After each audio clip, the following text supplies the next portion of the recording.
gathered in the upper room, all praying in His name. Baptized with the Holy Ghost, and power for service came. Now what He did for them that day, He'll do for you the same. I'm so glad that I can say I'm one of them. I'm one of them. One of them. I'm so glad that I can say I'm one of them. Hallelujah. One of them. I'm one of them. I'm so glad that I can say I'm one of them. Though these people may not claim to be or boast of worldly fame, they have all received their Pentecost, baptized in Jesus' name, and they're telling now both far and wide His power is yet the same. I'm so glad that I can say I'm one of them. I'm one of them. I'm one of them. I'm so glad that I can say I'm one of them. Hallelujah, one of them. I'm one of them. I'm so glad that I can say I'm one of them. Cumprimentamos a todos os nossos amados irmãos na graça e na paz de nosso Senhor e Salvador Jesus Cristo. A partir de agora, estamos começando mais uma programação de fé, com o objetivo de levar ao coração dos filhos de Deus mais uma porção da palavra do Senhor que nos aproxima de Deus, não é? Que nos faz chegar mais ao conhecimento da verdade e da palavra e um crescimento espiritual para cada um de nós. E para darmos início, então, em mais esta programação de fé, nós teremos uma palavra de oração inicial. Oremos todos. Grande e soberano Deus, Pai de nosso Senhor e Salvador Jesus Cristo, humildemente agradecemos ao Senhor pelo privilégio de estarmos outra vez reunidos em torno da santa palavra do Senhor, juntamente com essas muitas pessoas, muitos irmãos que estão nos acompanhando, e nós damos graças ao Senhor pela vida de cada um. E eu peço a bênção em favor de todos, peço também o perdão pelos nossos pecados, nossas muitas falhas, e que o Senhor nos ajude em mais esta programação, nos dê inspiração, direção, e que todos nós possamos ser abençoados e o Senhor seja glorificado. No nome santo do Senhor Jesus Cristo é que nós pedimos e agradecemos desde agora e sempre. Amém. Amém. Graças a Deus. Muito bom, meus amados irmãos. A escritura que vamos ler está na segunda carta do apóstolo São Pedro, capítulo 2. E nós leremos a partir do versículo 20. 2 Pedro 2, verso 20, né? Do 20 em diante até terminar o capítulo, não é?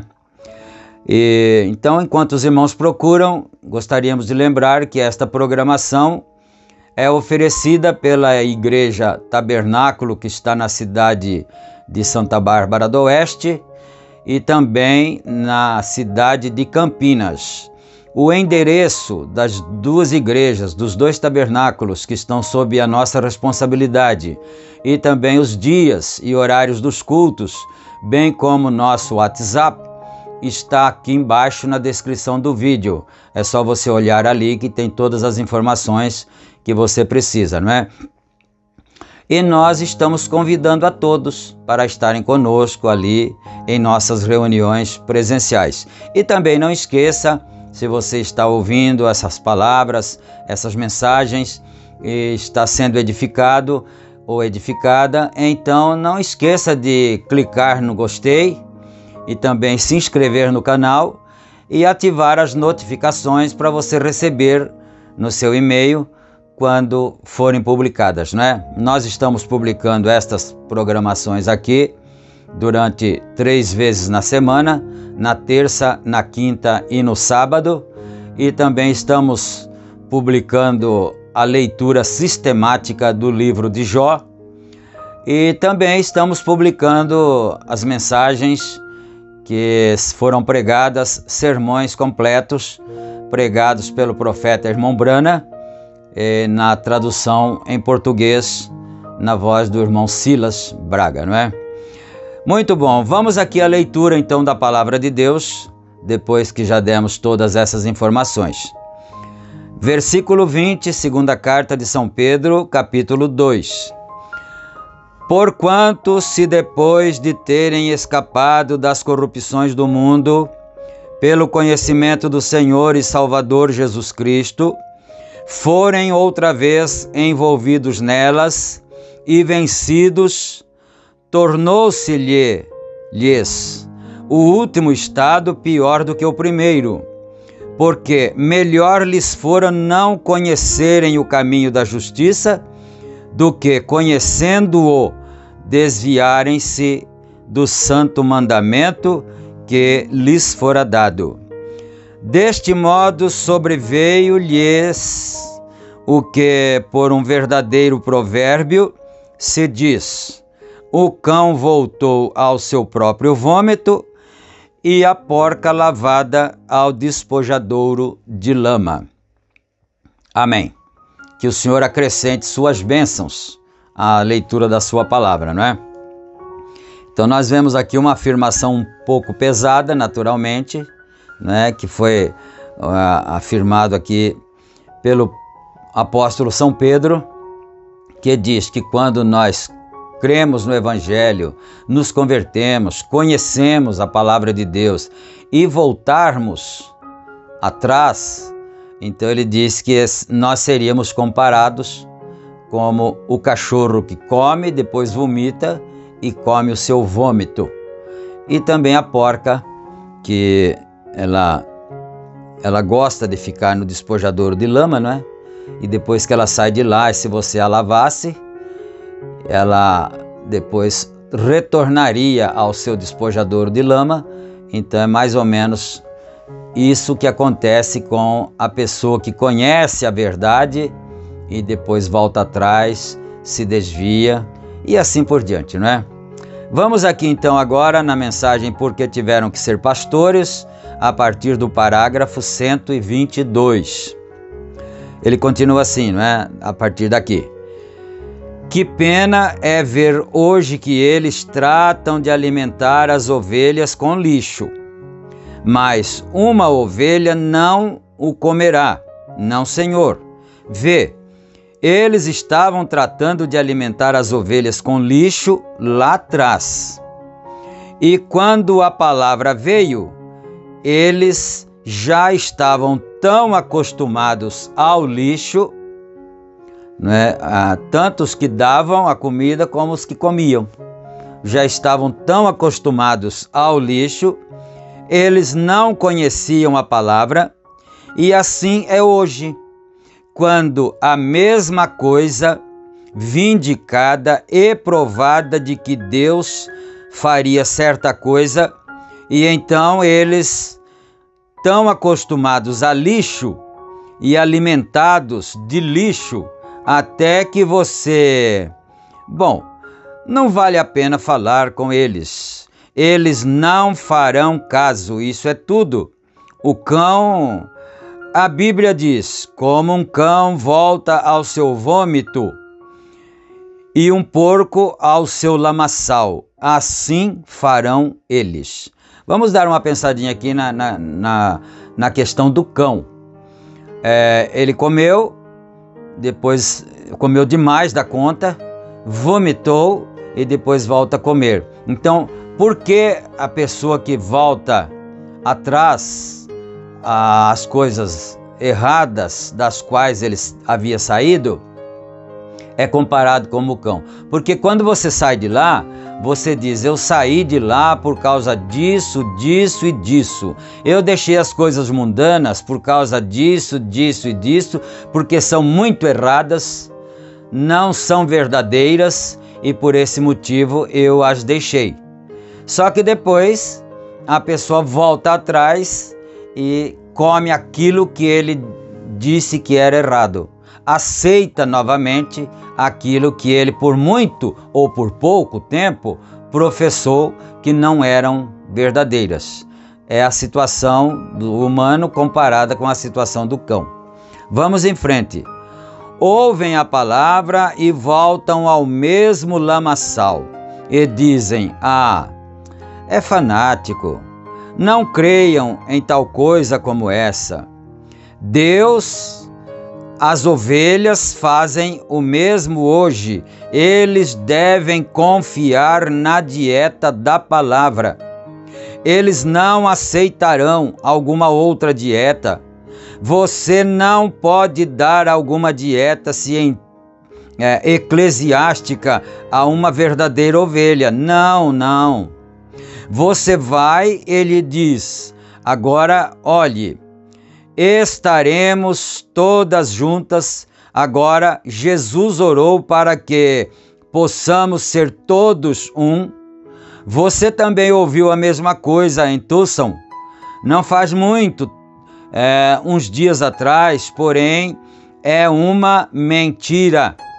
Jesus nunca orou. Como pode você fazer que a palavra se condene a si mesma, atacar a si mesma?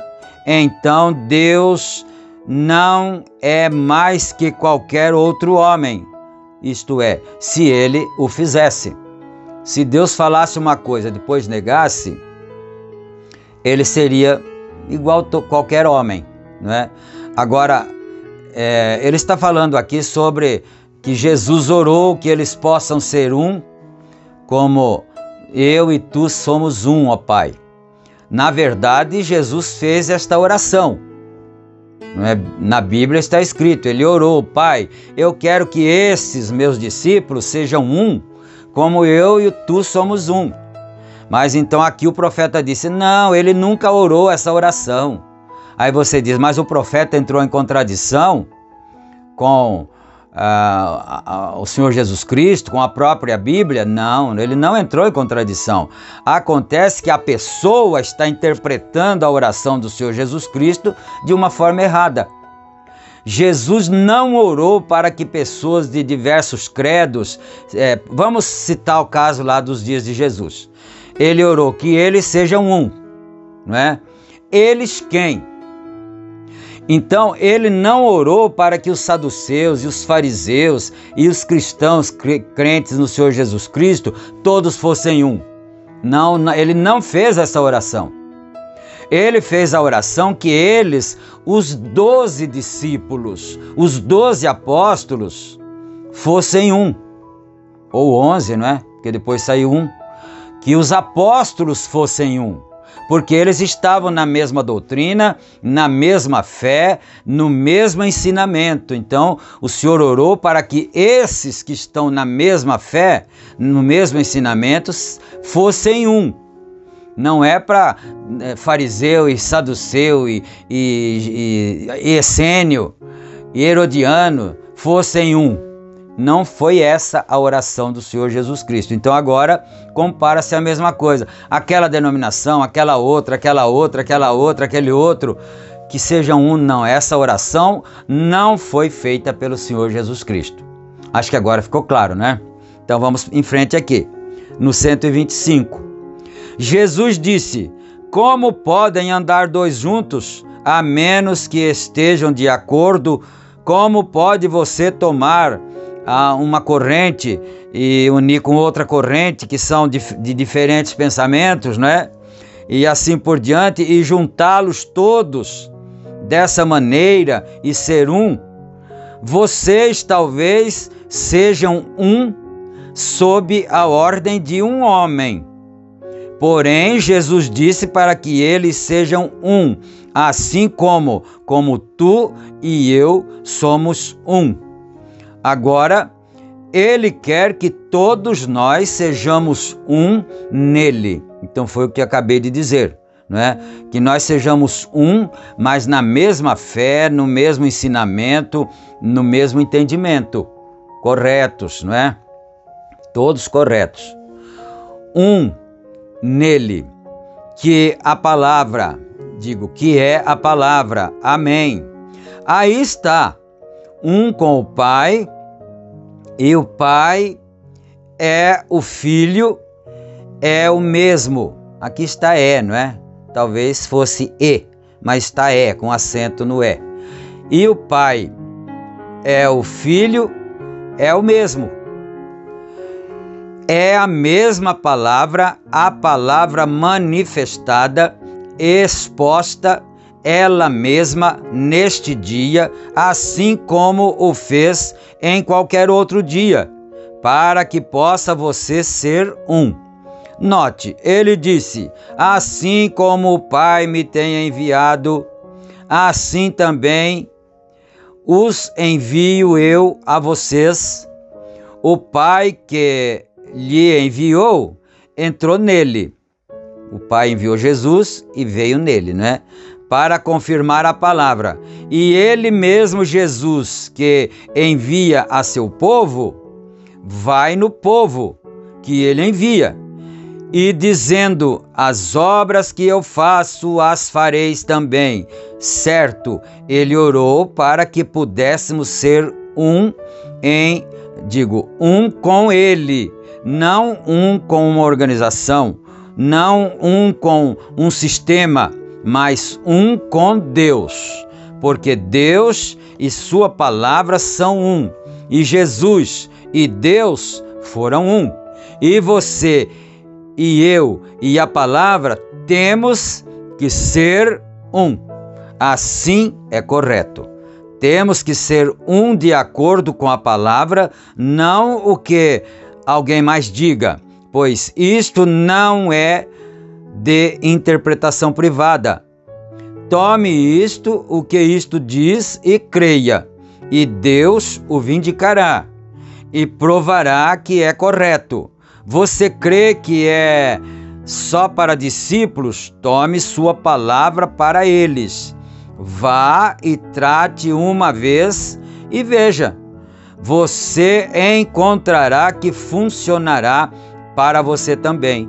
Vai, tal como ele o prometeu, sim, Senhor. Então, se é só para os discípulos, então tenta fazer um teste consigo mesmo. E a palavra, se você é um discípulo, vai funcionar para você também. É isso que ele está dizendo aqui, vai funcionar para qualquer um de nós. 127. Eu estou lendo a mensagem porque tiveram que ser pastores. Elas não comerão de lixo.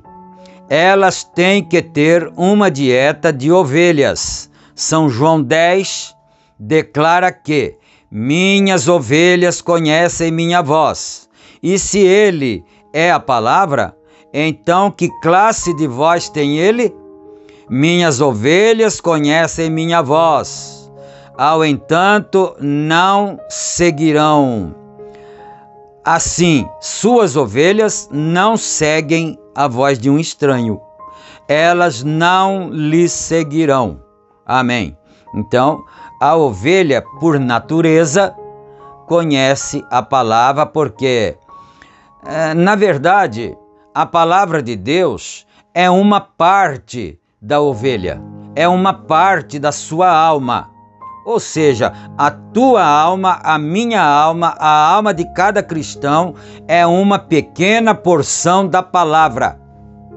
Então é claro que ela vai ouvir porque aquilo faz parte da natureza dela, não é? A ovelha.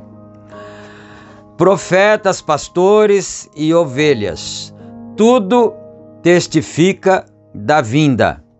Agora veja, ao imutável Deus em seus planos imutáveis de sua palavra neste dia. Agora simplesmente pense alguns minutos, a palavra imutável. Agora observe, se Moisés houvesse vindo com a mensagem de Noé, não haveria funcionado. Opa, mas não era o mesmo Deus? Não é Deus, Jesus Cristo não é o mesmo sempre, ontem, hoje, eternamente? Então por que não funcionaria? Não é? Mas vamos aqui, vamos analisar aqui. Se Moisés tivesse vindo com a mensagem de Noé, não funcionaria. Não haveria funcionado. Se João Batista houvesse vindo com a mensagem de Moisés, não haveria funcionado. Se Jesus houvesse vindo com a mensagem de Moisés ou de Noé, não haveria funcionado. Então, por quê? Vamos dar uma parada que vai ficando muito distante, não é? Por que não haveria funcionado? Porque Moisés tinha uma mensagem de atravessar o povo através do Mar Vermelho, e o sobrenatural que haveria de acontecer ali era abrir o mar e fazer para eles um caminho seco. Então essa era a mensagem que o Senhor Deus mandou a Moisés. Mas qual mensagem o Senhor Deus mandou a Noé? O Senhor Deus, o mesmo Deus de Moisés, mandou uma mensagem a Noé dizendo: construa uma arca, porque eu vou mandar um dilúvio sobre a terra, eu vou inundar a terra com o dilúvio e as pessoas serão salvas através dessa arca. Era o mesmo Deus de Moisés, mas em condições e tempos diferentes. Por isso não podia pôr a mensagem de Moisés lá. E no caso vice-versa, não poderia pôr a mensagem de Noé lá nos dias de Moisés. Deus não podia dizer, eles vão atravessar o Mar Vermelho com a arca, porque aí não ia funcionar. Teria que haver um tempo, e não era aquela a diretriz de Deus. Aí ele falou sobre João Batista, falou sobre Jesus e assim por diante. Agora ele vai continuar aqui e vai falar sobre o Wesley. E o Wesley vir com a mensagem de Lutero, né? Também não funcionaria. Por quê? Porque a mensagem de Wesley pregava santificação. A mensagem de Lutero pregava justificação. E justificação é uma coisa, santificação é outra. Mas não vamos adiantar, vamos ver se ele vai esclarecer aqui, não é? Não haveria funcionado se os pentecostes houvessem vindo com a mensagem wesleyana. Não haveria funcionado. Então, vamos aqui dirimir um pouco essa questão aqui. Quando começaram as reformas no tempo de Lutero, então Lutero veio e pregou para eles a justificação. Porque a religião do dia estava vendendo indulgências. Aquele que pecasse mais, pagava mais. Então os ricos, os grandes portentosos da terra, podiam pecar mais porque eles tinham mais dinheiro para pagar. Os mais pobres não podiam pecar muito porque não tinham tanto dinheiro. Então, era a venda de indulgência. Isso está na história, qualquer um pode ler isso, não é? A venda das indulgências. Aí, logo veio, mas Lutero dizia, o justo viverá da fé. Se você se arrepender de seus pecados, pedir perdão a Deus e deixar as práticas erradas, você é perdoado, você é salvo.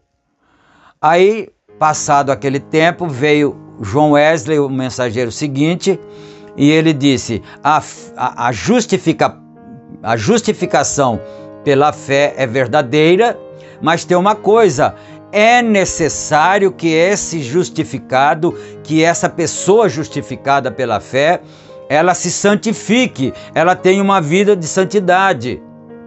Então, sem a qual ninguém verá o Senhor, não é? A santificação, sem a qual ninguém verá o Senhor. A Bíblia disse isso. Lá na Bíblia também está escrito, o meu justo viverá pela fé, não é? Mas também depois está escrito mais na frente, mas sem santificação ninguém verá o Senhor. Então você vai vendo que cada reformador pegou uma porção da palavra. E o seguinte reformador foi juntando a sua porção com a porção anterior. Ele não desprezou a porção anterior. Você vai notar que o John Wesley não desprezou a porção que veio para Lutero, que era de Deus. Então ajuntou santificação com justificação. Aí ele vem aqui e ele diz assim: se o Pentecostes houvesse vindo, o Pentecostes começou por volta de 1900, por aí assim, não é? No final da década, no final do século XVIII. Então, veio a renovação, a restauração pentecostal. Então, quando veio a restauração pentecostal, eles juntaram justificação de Lutero, santificação de Wesley e mais os dons espirituais, as manifestações sobrenaturais que os dois anteriores não tinham.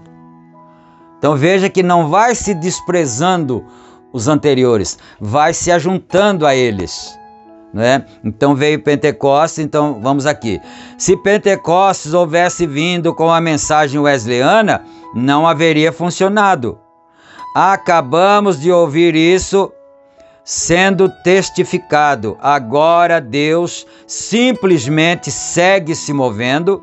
Simplesmente observe a palavra, veja você aonde estamos, porque então é que o primeiro anúncio de pastores, de todos estes profetas, todos estes grandes homens eram pastores. Então, por que é que Deus, o imutável ser, muda seu método aqui mesmo e traz isto para teólogos? Quer dizer, por que ele haveria de mudar? O Deus imutável, se sempre foi assim, sempre ele tratou com pastores, não é? E mudaria então seu método para teólogos. Foram pastores, a vida do Cordeiro perfeito, a oferta de pecado deveria vir ao pastor. O pastor conhece suas ovelhas melhor que qualquer outro. Não há ninguém que conheça a uma ovelha como um pastor. Ele tem sido treinado para isso. E também sabia que tipo de comida eles comeriam. Ele sabia o que as ovelhas comeriam, e ele conhece as suas ovelhas pelo que comem. Você visse a uma ovelha ir ali a um curral de sujeira e começar a comer sujeira, você diria: tirem esse monturo daí, vê?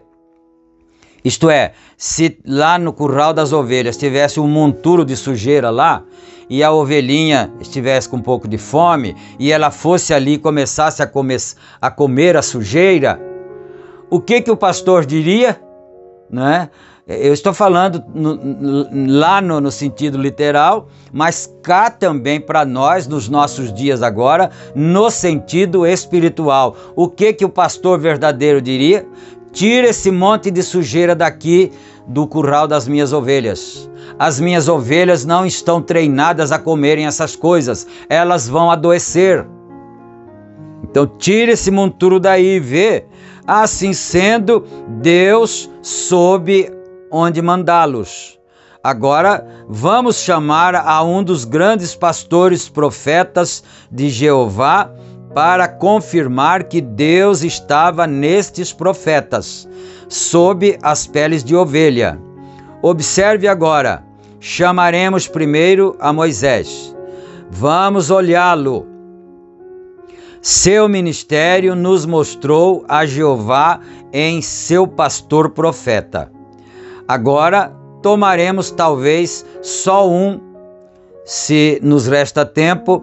Pelos próximos 10 minutos, tomaremos 2 deles. Talvez somente um bastará. Moisés. Jeová expõe a si mesmo aqui, neste pastor profeta. Lhe foram dados 3 dons para vindicar seu ministério e chamamento aos anciãos de Israel e a Faraó. Note a este pastor profeta agora, Ele dá sempre a seus profetas o sinal sobrenatural para vindicar que ele era Deus neles, porque não pode estar presente a presença de Deus sem acontecer coisas sobrenaturais. Nunca apareceu Jeová sem que o sobrenatural o seguisse. Tem que ser assim, sendo ele sempre tem vindicado a si mesmo de que ele estava nesses profetas, confirmando o que eles profetizavam, se estava de acordo com sua palavra. Mais um parágrafo. Agora, o primeiro sinal que deu a esse profeta pastor, veja, mudou sua vara em uma serpente. Aqui tem mais um parágrafo pequeno de 2 linhas só, né? Segundo sua mão se tornou leprosa. Então Deus começou a mostrar para ele, né, Moisés, os sinais. Terceiro, de tomar água do rio Nilo no Egito e mudá-la em sangue. Agora, ele lhe deu 3 sinais para vindicar ao Egito e também a Israel que ele era a palavra falada de Deus. Agora recorde, Moisés chamou a criação. Isto é correto. Levantou alguma areia e jogou no ar e disse: deixai que venham piolhos. E piolhos vieram. Disse: deixai que moscas venham, e vieram moscas. Deixai que venham rãs, e rãs vieram. Ele trouxe a criação. Agora, um homem não pode criar, porém não era um homem para começar, era Jeová em seu profeta pastor. Amém. Amém. Vamos parar aqui, nós chegamos ao parágrafo 139 e, se o Senhor permitir, nós prosseguiremos do parágrafo 140. E agora nós vamos orar, agradecendo a Deus para o término de mais esta programação. Senhor Deus, nosso Pai, nós agradecemos ao Senhor nesta hora, em nome de Teu Santo Filho Jesus Cristo, por mais esta oportunidade, ó Pai, de estarmos juntos, meditando na Tua Santa Palavra, lendo a Bíblia, lendo a mensagem do Teu profeta e extraindo para nós o alimento de nossas almas, porque naturalmente somos Tuas ovelhas, Pai. Então, Senhor Deus, eu peço a bênção do Senhor em favor de todos, a cura divina, a solução dos problemas, que o Senhor dê saúde a cada irmão, repreenda todos os males, em nome do Senhor Jesus Cristo, todo mal, toda doença, enfermidade, depressões, tristezas, sofrimentos, dores musculares, seja o que for que aflija o povo do Senhor, em nome do Senhor Jesus Cristo, nós repreendemos a isto para a glória de Deus. Aleluia. Amém, Senhor. Amém. Graças a Deus. Meus amados irmãos, chegamos ao final então desta programação. Que Deus continue abençoando a todos. Fiquem na graça e na paz do Senhor Jesus Cristo, e Ele permitindo, nós retornaremos em nossa próxima programação. Amém, Jesus. Amém.